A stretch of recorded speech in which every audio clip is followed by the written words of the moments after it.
I don't remember a day in my life that I've been comfortable.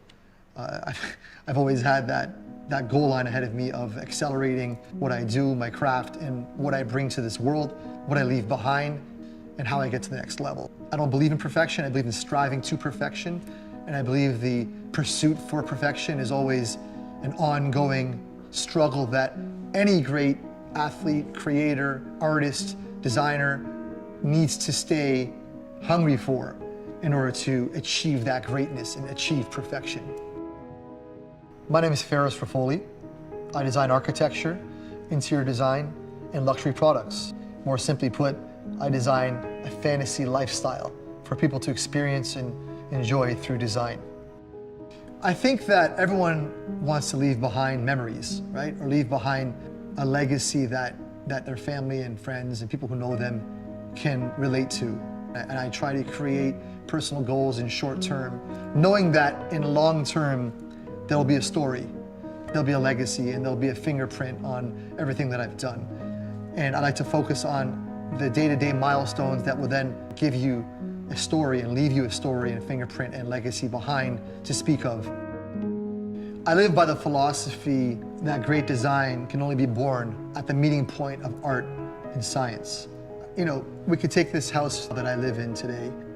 The artistic design, the touch, the feel, the look is obviously hugely important, but equally important, and what some people don't actually recognize, is the science behind what it takes to create that beautiful space, object, or item.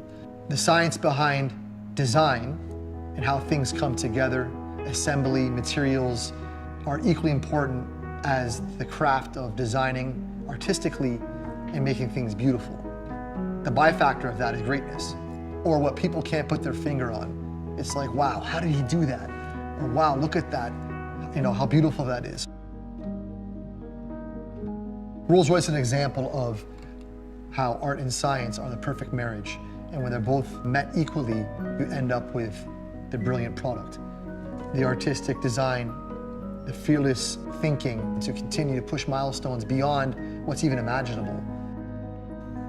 Each individual has a different interpretation of what luxury is. To me, luxury is time. We can't design it, we can't recreate it, we can't purchase it. When it's gone, it's gone. So in the moment that you are experiencing a beautiful space or driving a beautiful car, or whatever it is to you that is luxurious, it's the feeling that it evokes that leaves you with that memory. It's how you spend your time. It's the spaces that you're in that make you feel good. That's luxury to me.